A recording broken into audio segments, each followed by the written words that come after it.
Hi friends, இன்றைக்கி நம்ம 10 kilo rice பேக்கை வச்சு நமக்கு யூஸ்ஃபுல்லான ஒரு பொருளை தான் செய்ய போகிறோம். வாங்க எப்படி பண்ணலான்னு பார்க்கலாம். இந்த அரிசி பையோட மேலே இருக்கிற அந்த கெட்டியான நூல்களையெல்லாம் சிசரை வச்சு நல்லா இதே போல் பிரித்து எடுத்துக்கோங்க. இந்த அரிசி பையை நல்லா இதே போல் சமமாக வச்சு விட்டுக்கோங்க. எந்த பக்கமும் மடங்காமல் கரெக்டாக இதே போல் சரி சமமாக நல்லா ப்ளைனாக வச்சு விட்டுக்கோங்க. பாருங்கள், இந்த ஓரத்தில் இருக்கிற 2 கோடு ஒட்டுக்காக இருக்கிற மாதிரி பார்த்துக்கோங்க. பாருங்கள், 2 பக்கமும் நல்லாவே ஈக்குவலாக இருக்குது. இதை இப்போ நம்ம அளந்து எடுத்துக்க போகிறோம். ஒரு ஸ்கேல் எடுத்துக்கோங்க. எடுத்ததுக்கப்புறம் இந்த அரிசி பையில் ஓரத்தில் வச்சு 4 இன்ச் வர்ற மாதிரி மார்க் பண்ணிக்கோங்க. 4 இன்ச் ரொம்பவே கரெக்டாக இருக்கும். பாருங்கள், இந்த மாதிரி அளந்து எடுத்து அங்கே ஒரு கோடு போட்டு விட்டுக்கோங்க. இதே போல் 2 சைடும் கோடு போட்டு விட்டுக்கோங்க. இப்போ நம்ம 2 சைடும் கோடு போட்டதுக்கப்புறம் இதை நம்ம கட் பண்ணி எடுத்துக்க போகிறோம். இப்போ நம்ம சிசரை எடுத்து அந்த ரைஸ் பேக்லேயே ஒரு 2 சைடும் ஒரு கோடு இருக்கும். இந்த கோட்டில் இதே போல் கட் பண்ணி எடுத்து நம்ம வரைஞ்சோம் இல்லையா அந்த கோடு வரைக்கும் நம்ம கட் பண்ணி எடுத்துக்கலாம்.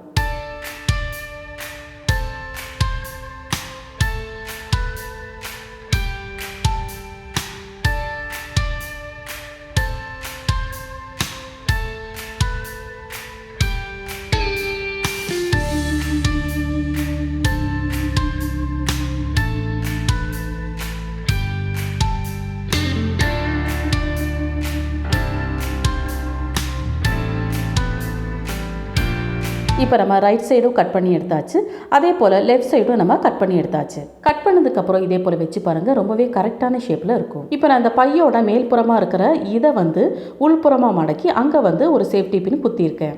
ஏன்னா அப்போ தான் இந்த கவரில் நான் என்ன செய்ய போகிறேன், எப்படி தைக்க போகிறேன்னு உங்களால் பார்க்க முடியும். இப்போ பின்னாடி இருக்கிற இதை இதே போல் மடக்கி விட்டுக்கோங்க. நம்ம எங்கே கட் பண்ணியிருக்கோமோ அது வரைக்கும் நீங்கள் மடக்கி விட்டால் போதும். இப்போ நம்ம நார்மலாக நம்ம தைக்கிற ஊசியை விட கொஞ்சம் பெருசாக இருக்கிற ஊசி எடுத்துக்கோங்க. கெட்டியான நூலையும் எடுத்துக்கோங்க. நான் பூக்கட்டுற நூலை எடுத்திருக்கேன். இது இல்லைன்னா உள்ளன் நூலை கூட நீங்கள் எடுத்துக்கலாம். இப்போ நம்ம தைக்க ஆரம்பிக்கலாம். முதல்ல ஊசியை உள்பக்கமாக இதே போல் குத்தி விட்டுக்கோங்க. அதுக்கப்புறமா அதே இடத்துல மறுபடியும் நீங்கள் ஊசியை குத்தி அதுக்கப்புறமா கொஞ்சம் இடம் விட்டு நீங்கள் மறுபடியும் குத்தி எடுத்துக்கோங்க. இப்போ நீங்கள் எந்த இடத்துல ஊசியை குத்திருக்கீங்களோ அதே இடத்துல பின்பக்கமாக ஊசியை மறுபடியும் குத்தி எடுத்து மறுபடியும் கொஞ்சம் தள்ளி மறுபடியும் ஊசியை குத்தி பின்பக்கமாக அதே இடத்துல குத்தி எடுத்துக்கோங்க. இந்த மாதிரி நீங்கள் தச்சு எடுத்துக்கும் போது தச்சு எடுக்கிறது எல்லாமே அந்த கவரோட பின்பக்கம் ஒரு புள்ளி மாதிரி தான் தெரியும். தைக்கிறது எல்லாமே உள்பக்கமாக நம்ம தைக்கிறதுனால பின்பக்கமாக தெரியறது ஒரு புள்ளி மாதிரி, அதாவது டாட் டாட்டாக தான் தெரியும்.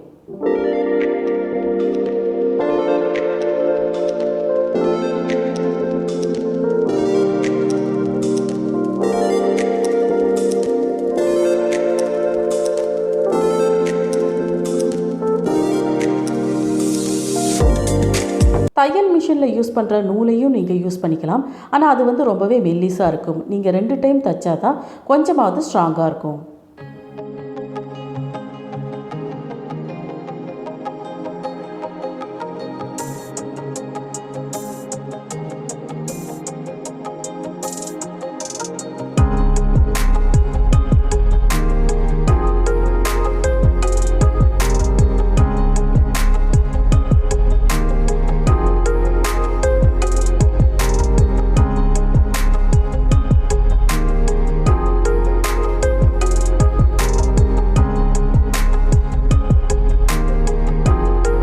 இப்போ நம்ம அதோட எண்டு வரைக்கும் நம்ம தச்செடுத்தாச்சு. இப்போ அதோட பேக் சைடு பாருங்கள், அங்கேயும் நமக்கு பெருசாக தையல் தெரியல. கொஞ்சம் கொஞ்சமாக ஒரு டாட் டாட்டாக தான் நமக்கு தெரியும். இப்போ நம்ம இதை திருப்பி வச்சுக்கலாம். வேஸ்டான கட்டப்பையோட 2 ஸ்டிக் எடுத்துக்கலாம். இந்த மாதிரி ஒரு ஸ்டிக் எடுத்திருக்கேன். அதை இதுக்குள்ளே நான் இன்சர்ட் பண்ண போகிறேன். சப்போஸ் இதில் இன்சர்ட் பண்ணுற அந்த பிளாஸ்டிக்கோட அந்த ஸ்டிக்கு கொஞ்சம் லென்த்தாக இருந்துச்சுன்னா ஒரு பழைய கத்தி எடுத்து சூடுபடுத்தி அந்த பிளாஸ்டிக் ஸ்டிக்கை உங்களோட அந்த லென்த்துக்கு தகுந்த மாதிரி நீங்கள் கட் பண்ணி எடுத்துக்கோங்க. பாருங்கள், அந்த குச்சியை நம்ம இன்சர்ட் பண்ணியாச்சு. அதுக்கப்புறமா மறுபடியும் அந்த நூலை வச்சு அந்த ஸ்டிக்கு வெளியில் வராத மாதிரி அந்த இடத்த நீங்கள் க்ளோஸ் பண்ணி நீங்கள் தச்சு எடுத்துக்கோங்க.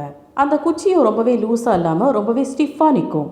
அந்த ஸ்டிக்கு க்ளோஸ் ஆகிற மாதிரி நீங்கள் தைச்சி எடுத்ததுக்கப்புறம் அதிலேயே நீங்கள் முடிச்சு போட்டு அந்த நூலை கட் பண்ணி எடுத்துக்கோங்க.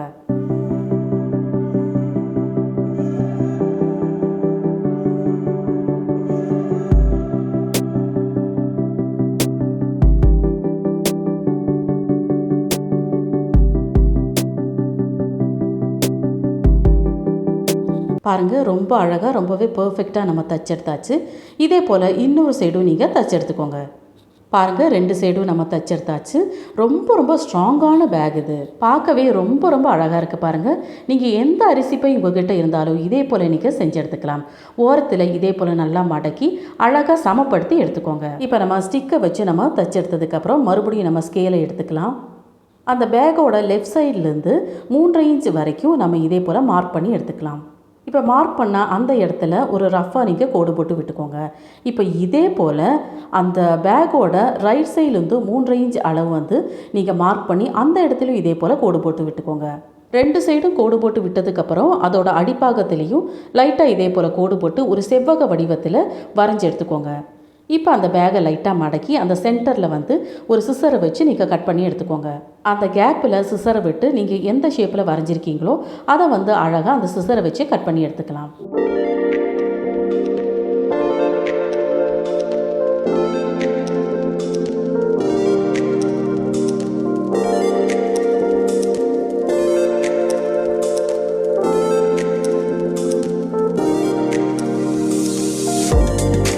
இப்போ நம்ம வரைஞ்ச மாதிரியே கட் பண்ணி எடுத்தாச்சு பாருங்கள். மறுபடியும் ஒரு பெண்ணை வச்சு அந்த கீழ்பாகவும் அதே ஷேப்பில் வரைஞ்சி அதையும் நீங்கள் கட் பண்ணி எடுத்துக்கோங்க. அவ்வளோதான் ஃப்ரெண்ட்ஸ், ரொம்பவே ஸ்ட்ராங்கான ரொம்பவே அழகான ரைஸ் பேக்கை வச்சு ஒரு சூப்பரான கட்டைப்பையை நம்ம பண்ணிட்டோம் பார்த்தீங்களா?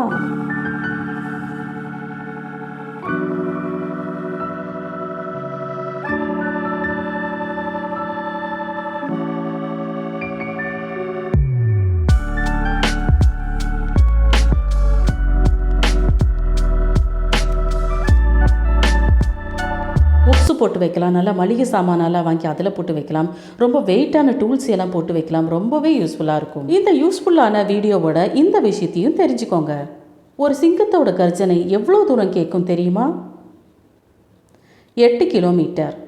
இந்த வீடியோ உங்கள் எல்லாருக்கும் ரொம்பவே பிடிச்சிருக்குன்னு நம்புகிறேன். தேங்க்ஸ் ஃபார் வாட்சிங்.